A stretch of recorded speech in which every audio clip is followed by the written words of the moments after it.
कुछ स्वादिष्ट है बनाना तो playrecipes.com पे जरूर है आना।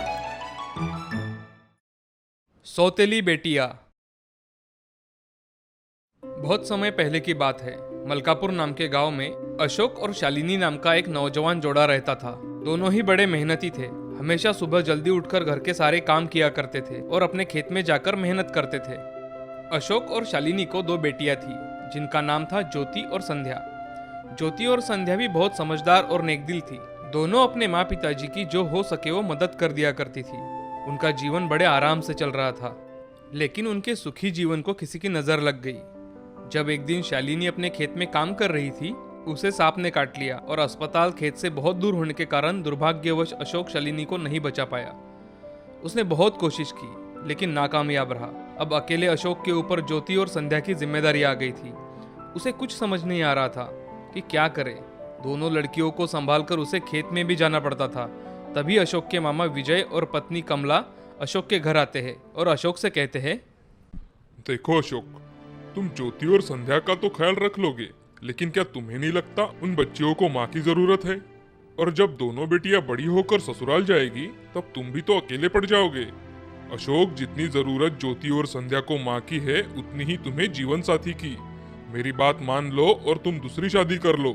अशोक सोच में पड़ जाता है और एक बार अपनी बाजू में चुपचाप सहमे बैठी दोनों मासूम बेटियों की ओर देखता है। उसके आंखों में आंसू आते हैं। उसे शालिनी की बहुत याद आ रही थी। ये बात विजय समझ जाता है कि अशोक क्या सोच रहा है।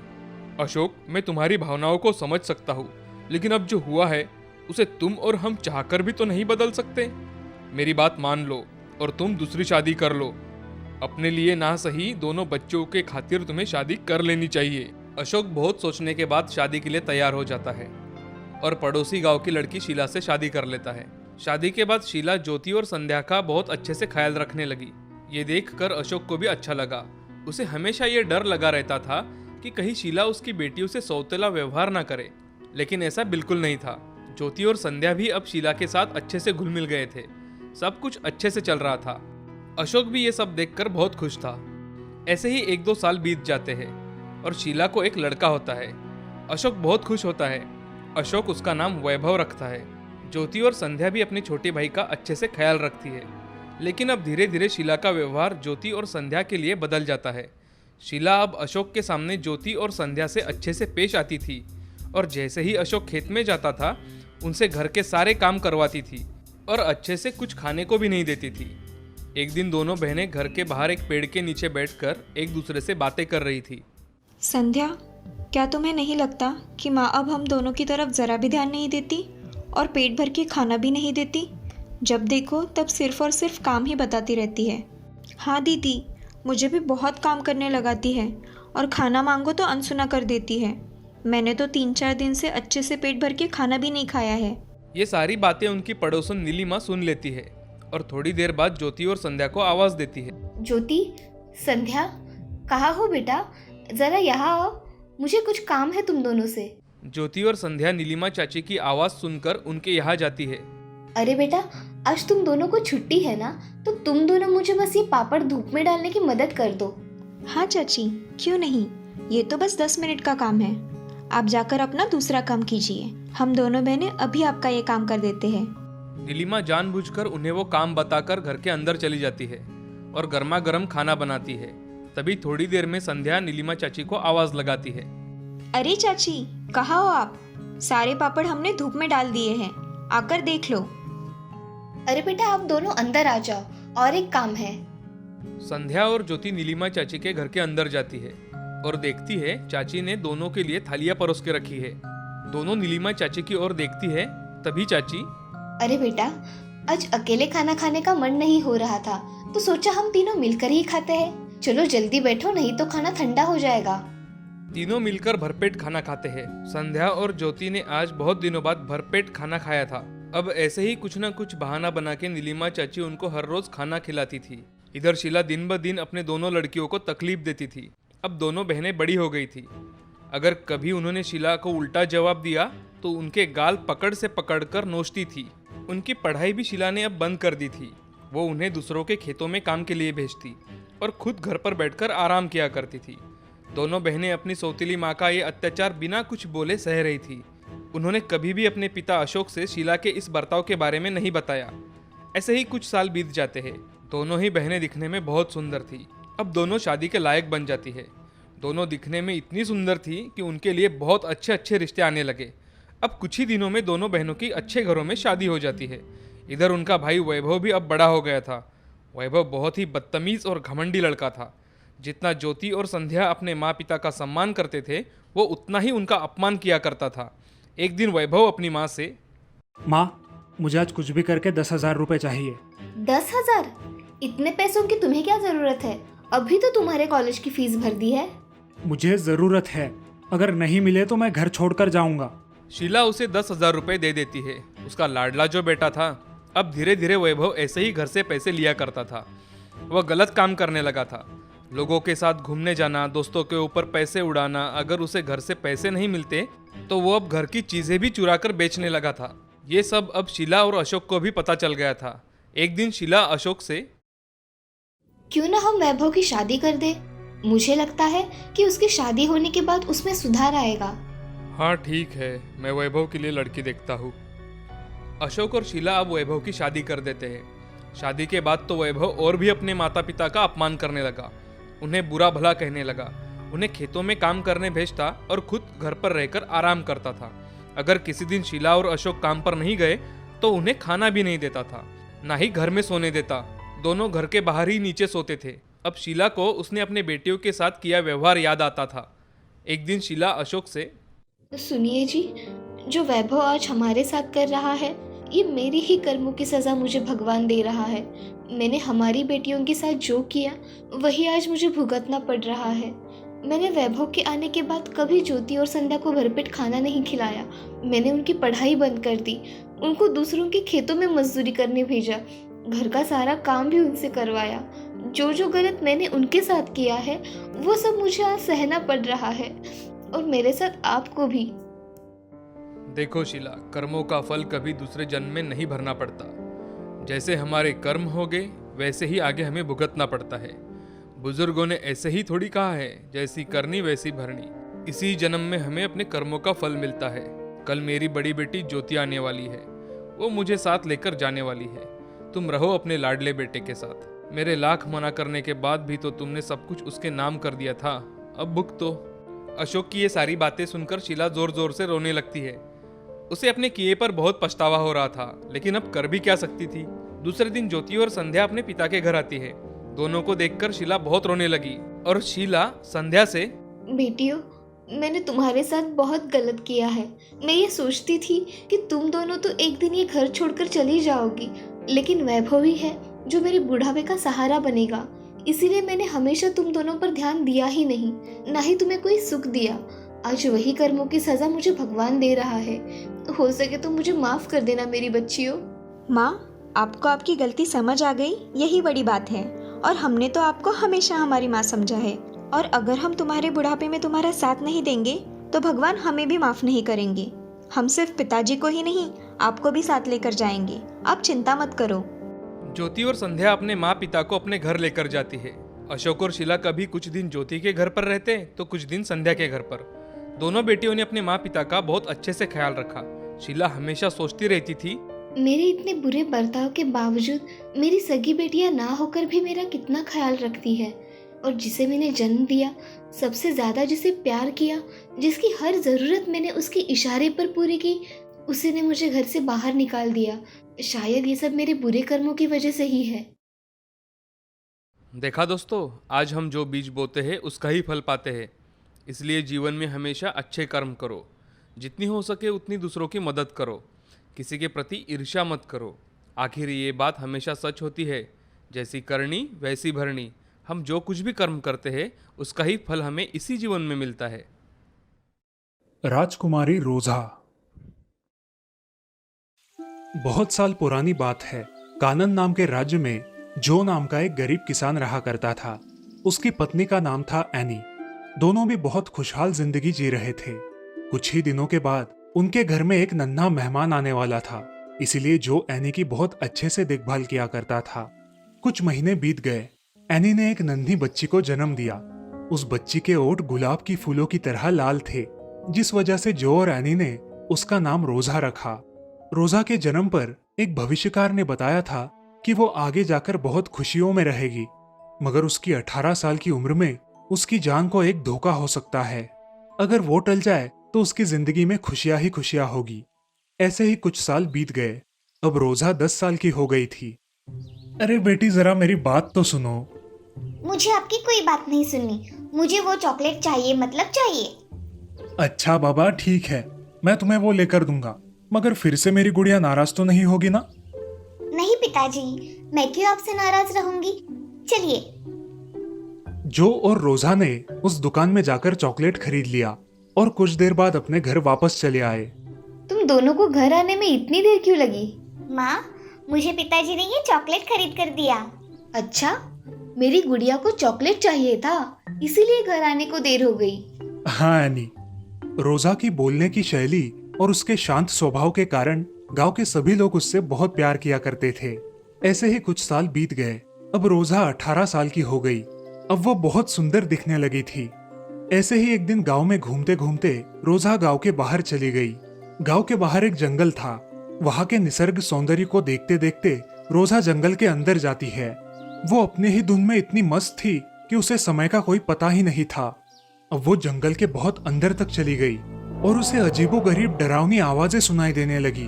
उसने यहाँ वहां देखा तो उसे कोई दिखाई नहीं दिया। अकेली होने के कारण रोजा बहुत डर गई। उसे कुछ समझ नहीं आ रहा था। उसी जंगल में कानन राज्य का राजकुमार शिकार करने के लिए आया था। उसने देखा कि एक सुंदर लड़की डर के मारे कांप रही है। उसकी मदद करने के लिए वो राजकुमार आगे बढ़ा ही था, तभी उसने देखा कि एक बहुत बड़ा चीता उस पर हमला करने वाला है। बिना समय गवाए राजकुमार एल्विस ने अपना धनुष निकालकर उस चीते पर निशाना लगाया और राजकुमार का तीर निकलते हुए सीधे चीते के शरीर पर जा लगा। वो चीता वही घायल अवस्था में गिर गया। ये सब देखकर रोजा बहुत डर गई। अब राजकुमार एल्विस उसके पास गया। वो चीता अब जख्मी है, अब वो उठ नहीं सकेगा। ये सब देखकर रोजा बहुत डर गई थी। उसने उस चीते को जख्मी अवस्था में पड़ा हुआ देखा और बेहोश होकर जमीन पर गिर गई। राजकुमार ने उसे उठाया और अपने राजमहल में लेकर आया। राजकुमार ने राजवैद्य को उपचार करने के लिए बुलाया। इन्हें कुछ घंटों में होश आ जाएगा, तब ये दवाई खिला दीजिएगा। ऐसा कहकर राजवैद्य वहां से चले गए। यहाँ एल्विस रोजा के पास बैठकर उसके होश में आने का इंतजार करने लगा। कुछ देर बाद रोजा होश में आई और उसने अपने आप को राजकुमार एल्विस के राजमहल में पाया। अब तुम्हें कैसा लग रहा है? मैं अब ठीक हूँ। आप कौन हैं? मैं राजकुमार एल्विस हूँ। और तुम? मैं रोजा। मैं यहाँ कैसे आई? वहाँ जंगल में तुम चक्कर आकर गिर गई थी, इसीलिए मैं उठाकर तुम्हें यहाँ लेकर आया। जी, आपका बहुत बहुत शुक्रिया। अच्छा, अब तुम कुछ खाकर ये दवाइयाँ ले लो। जी। ऐसा कहकर एल्विस वहां से चला जाता है। रोजा मेज पर रखा हुआ खाना खा लेती है और दवाइयाँ लेकर सो जाती है। अगले दिन सुबह जल्द ही उठकर रोजा राजमहल के सामने वाला बगीचा देखने चली जाती है। वो बगीचे में लगाए हुए गुलाबों के फूल निहार रही थी और राजकुमार एल्विस दूर खड़ा रहकर उसे देख रहा था। वो रोजा से बात करने के लिए बगीचे में चला आया। राजकुमार एल्विस, आप? ये आपका बगीचा तो बहुत ही खूबसूरत है। धन्यवाद। आपको पसंद आया? जी, बहुत पसंद आया। मुझे आपसे कुछ बात करनी है। बोलिए ना। मुझे आप बहुत पसंद है। क्या आप इस राज्य की राजकुमारी बनना पसंद करोगी? ये सुनकर रोजा बहुत खुश हो गई, क्योंकि वो भी मन ही मन एल्विस को पसंद कर रही थी। मुझे भी आप बहुत पसंद है। मैं आपसे शादी के लिए तैयार हूँ, मगर आपको मेरे घर आकर मेरे माँ पिताजी से बात करनी पड़ेगी। जी, मैं जरूर आऊंगा आपके माँ पिताजी से बात करने के लिए। ऐसे ही बहुत दिन बीत जाते हैं। अब रोजा एकदम स्वस्थ हो जाती है। राजकुमार, मुझे मेरे घर मेरे माँ पिताजी के पास जाना है। रोजा, मैं खुद आता हूँ आपको छोड़ने। राजकुमार एल्विस रोजा को छोड़ने के लिए उसके साथ उसके घर चला गया। अपनी बेटी को देखकर जो और एनी बहुत खुश हो गए। राजकुमार ने पहले ही अपने सिपाहियों को भेजकर जो और एनी को रोजा के बारे में सब बता दिया था। मुझे आपसे कुछ बात करनी है। मैं आपकी बेटी को बेहद पसंद करता हूँ। क्या आप आपकी बेटी का हाथ मेरे हाथों में देने के लिए तैयार है? जो और एनी की आंखों में आंसू आ गए। राजकुमार, आपने हमारी लड़की को आपके लिए योग्य समझा, यही बात हमारे लिए बहुत बड़ी है। हमें ये रिश्ता मंजूर है। हाँ, हमें आपका ये प्रस्ताव मंजूर है। जो रोजा की ओर देखता है और उससे कहता है, मेरी राजकुमारी को यह रिश्ता मंजूर है ना? रोजा शर्मा कर घर के अंदर चली गई। कुछ ही दिनों बाद रोजा और एल्विस की शादी बड़े धूमधाम से हुई। अब रोजा एल्विस के साथ राजमहल में रहने लगी। ऐसे ही दिन बीत रहे थे। एक दिन राजमहल में शाही भोजन का आयोजन किया गया था। रोजा खुद अपने हाथों से भोजन बनाने वाली थी, लेकिन राजमहल में एक लड़की थी जिसका नाम था हैना। हैना मन ही मन राजकुमार को चाहती थी और इसी वजह से रोजा को राजमहल से निकालने की योजना बना रही थी। हैना ने रोजा के बनाए हुए खाने में जहर डाल दिया। कुछ देर बाद राजकुमार एल्विस खाना खाने के लिए बैठ गए। रोजा ने उन्हें खाना परोसा। तभी हैना ने कहा, राजकुमार को दिया जाने वाला खाना पहले चखा जाता है और फिर राजकुमार को दिया जाता है। ये सुनकर रोजा कुछ खाना एक छोटी बिल्ली के सामने डालती है। बिल्ली वो खाना खाकर तड़प तड़प कर मर जाती है। ये सब देखकर सारे लोग हैरान हो जाते हैं। राजकुमार को लगता है कि रोजा ने ही खाने में जहर मिलाया और वो बहुत गुस्सा हो जाते हैं। अभी के अभी मेरे राजमहल से निकल जाओ। मगर मैंने राजकुमार उसकी बात बिना सुने ही गुस्से में वहां से चला जाता है। बेचारी रोजा अपने घर वापस चली जाती है। रोजा सारी घटी घटना अपने माँ और पिताजी से कहती है। उन्हें वो सुनकर बहुत बुरा लगता है। ये सब हमारी बच्ची के साथ ही होना था। अब क्या करेगी वो? हाँ, मेरी बच्ची अंदर से टूट गई है। हमें पता है कि हमारी बच्ची ऐसा कुछ नहीं कर सकती। ऐसे ही कुछ दिन बीत गए। अब राजकुमार एल्विस बहुत उदास रहने लगा। ऐसे ही एक दिन वो अपने कमरे में आराम कर रहा था। तभी उसके कानों पर कुछ आवाज सुनाई दी। उसने सुना कि बगल वाले कमरे में हैना और एक औरत बात कर रही है। अच्छा हुआ वो रोजा यहाँ से निकल गई। उस खाने में जहर मैंने मिलाया और राजकुमार ने रोजा को महल से बाहर निकाल दिया। ये तो होना ही था। तुम कितना प्रेम करती हो राजकुमार से। ये सब बातें सुनकर राजकुमार आग बबूला हो गया। वो हैना के कमरे में गया। तो तुमने उस दिन खाने में जहर मिलाया था? हाँ राजकुमार। मेरे राज्य से बाहर निकल जाओ और वापस कभी अपना मुंह मत दिखाना। इस सब के बाद राजकुमार को अपने वर्तन पर बहुत शर्मिंदगी महसूस हुई और वो रोजा को लेने उसके घर गया। आप यहाँ क्या कर रहे हैं? रोजा, मैंने तुम्हें गलत समझा, तुम्हें बोलने का मौका तक नहीं दिया। मुझे माफ कर दो और अपने राजमहल वापस चलो। रोजा ने राजकुमार को गले लगा लिया और उसे माफ कर दिया।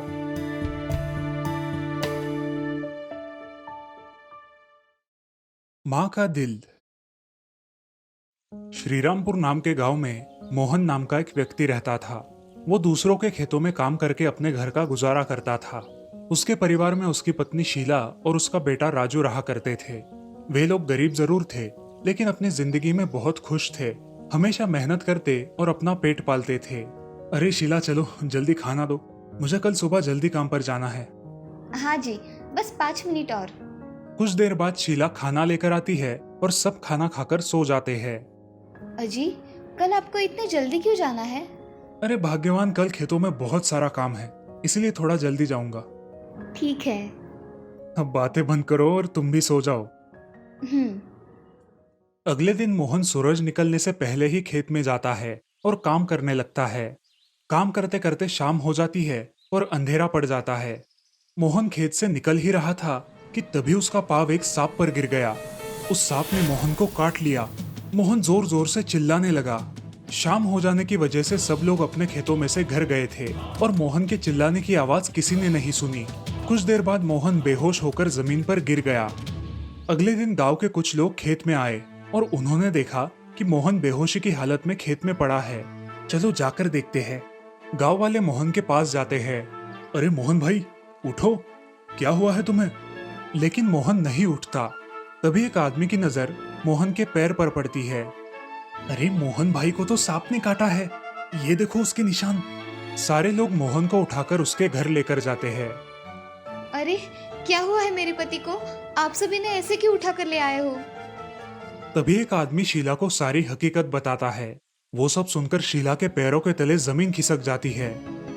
हे भगवान, ये आपने क्या अनर्थ कर दिया। अब मैं क्या करूं? मेरे घर का गुजारा कैसे होगा? शीला फूट फूट कर रोने लगी। अब घर की सारी जिम्मेदारी शीला पर आ गई थी। और शीला भी अब खेती में काम करके अपने घर का गुजारा करने लगी। ऐसे ही कुछ साल बीत गए। अब राजू स्कूल जाने लगा था। माँ जल्दी टिफिन दो मुझे, स्कूल जाने के लिए देरी हो रही है। हाँ बेटा, अभी लाई। शीला टिफिन लेकर आती है और राजू को देती है। ऐसे ही कुछ साल बीत जाते हैं। राजू अब कॉलेज जाने लगा था। उसे कभी भी अपनी माँ की हालत पर दया नहीं आई थी। अब वो बहुत गैर जिम्मेदार बन गया था। अरे दोस्तों, क्यों ना हम सब कल कहीं पिकनिक पर जाए? हाँ हाँ, क्यों नहीं, बहुत मजे करेंगे। ऐसा कह के सारे दोस्त घर निकल जाते हैं और राजू वही बैठकर सोचने लगता है। मैंने सबको पिकनिक के लिए हाँ तो बोल दिया, मगर मैं पिकनिक के लिए पैसे कहाँ से लाऊं? इसी सोच में डूबे हुए राजू घर आता है और अपनी माँ से कहता है, माँ, मुझे कल के कल 5,000 रुपए चाहिए। अरे मेरे लाल, इतने सारे पैसे क्यों चाहिए तुम्हें? और मेरे पास तो इतने पैसे नहीं है बेटा। माँ, मुझे कुछ नहीं पता, आप मुझे कुछ भी करके आज शाम तक पैसे दे दो, नहीं तो मैं घर नहीं आऊंगा। अरे बेटा ऐसे मत करो, लेकिन मेरे पास सच में इतने पैसे नहीं है। माँ, आप कुछ भी करो, मुझे पैसे चाहिए, मतलब चाहिए। ठीक है मेरे लाल, मैं कुछ करती हूँ। अब शीला सोच में पड़ जाती है कि इतने पैसे वो कहाँ से लाए। शीला अपने खेत के मालिक के पास जाकर आधे पैसे उनसे उधार लेकर आती है, लेकिन फिर भी पैसे कम पड़ रहे थे। अब शीला अपने पड़ोसी के घर जाकर और कुछ पैसे उधार लेकर आती है और जैसे तैसे वो 5,000 रुपए जमा कर लेती है। माँ, चलो मुझे पैसे दो, जल्दी। हाँ मेरे राजा बेटा, अभी देती हूँ। शीला राजू को पैसे दे देती है। दोनों खाना खाकर सो जाते हैं। दूसरे दिन राजू अपने दोस्तों के साथ पिकनिक के लिए निकल जाता है। बेटा संभल कर जाना और पैसे बराबर रखना। हाँ माँ, मैं कोई छोटा बच्चा नहीं रहा अभी। राजू घर से निकलता है और सारे दोस्त पिकनिक के लिए बस पकड़ते हैं। बस में राजू की नजर एक लड़की पर पड़ती है। वो उसे बहुत पसंद आती है। राजू उससे बात करने लगता है। हाय, मैं राजू, आपका नाम? मैं प्रांजल। इस तरह बातों बातों में उसे उससे प्यार हो जाता है। लेकिन प्रांजल एक बहुत गुस्से लड़की थी। पिकनिक से वापस आने के बाद राजू प्रांजल को अपने घर लेकर जाता है। माँ, देखो मेरे साथ कौन आया है। कौन है बेटा? शीला प्रांजल की ओर देखती है, लेकिन प्रांजल शीला की ओर बहुत गुस्से से देख रही थी। कुछ देर रुकने के बाद प्रांजल उनके घर से निकल गई। माँ, कैसी लगी प्रांजल तुम्हें? मैं उसी से शादी करने वाला हूँ। बेटा मुझे ये लड़की सही नहीं लगी, तुम्हें इससे कई अच्छी लड़की मिल जाएगी। आप मत सिखाओ मुझे, मैं शादी करूंगा तो सिर्फ प्रांजल के साथ ही। ठीक है बेटा, जैसे तुम्हारी मर्जी, तुम्हें पूरी जिंदगी निकालनी है उसके साथ। अगर तुम दोनों खुश रहते हो तो मुझे क्या दिक्कत हो सकती है। कुछ दिनों बाद राजू और प्रांजल की शादी हो गई। फिर एक दिन प्रांजल अपनी सास के साथ झगड़ा करने लगी। मैं कुछ काम नहीं करूंगी, तुम्हें करना है तो करो, नहीं तो छोड़ दो। अरे बेटी, पर मेरे जाने के बाद ये सब तुम्हें ही तो करना है ना। तभी का तभी देखा जाएगा, आप मुझे मत सिखाओ। शाम को जब राजू घर आता है। ए जी देखो ना, तुम्हारी माँ कुछ काम नहीं करती और मेरे से सब करवाती है और ऊपर से झगड़ा भी करती है। राजू बाहर जाता है और अपनी माँ को खरी खोटी सुनाता है। प्रांजल ये सब देखकर बहुत खुश हो जाती है। अब ऐसे ही चलने लगा। प्रांजल हर रोज राजू को उसकी माँ के बारे में भड़काती रही, राजू को अपनी माँ से दूर करती रही। ऐसे ही एक दिन उसने अपने खुद के हाथ थोड़े जला लिए और शाम को जब राजू घर आया। ए जी देखो, आज आपकी माँ ने क्या किया। मैंने काम करने के लिए मना किया तो आपकी माँ ने मेरे हाथ जला दिए। प्रांजल की बातें सुनकर राजू बहुत गुस्सा हो गया। उसने अपनी माँ को घर से बाहर निकाल दिया। अरे बेटा, मैंने किया क्या है जो तुम मुझे घर के बाहर निकाल रहे हो? और मैं इस उम्र में कहाँ जाऊँ बेटा? जरा अपनी बूढ़ी माँ के बारे में तो सोचो। ऐसा मत करो बेटा।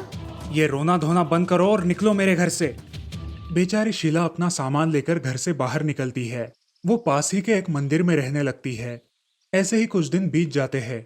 एक दिन अचानक राजू के सीने में दर्द होने लगता है। अरे सुनो प्रांजल, मेरी छाती में बहुत दर्द हो रहा है, मुझे हॉस्पिटल लेकर चलो।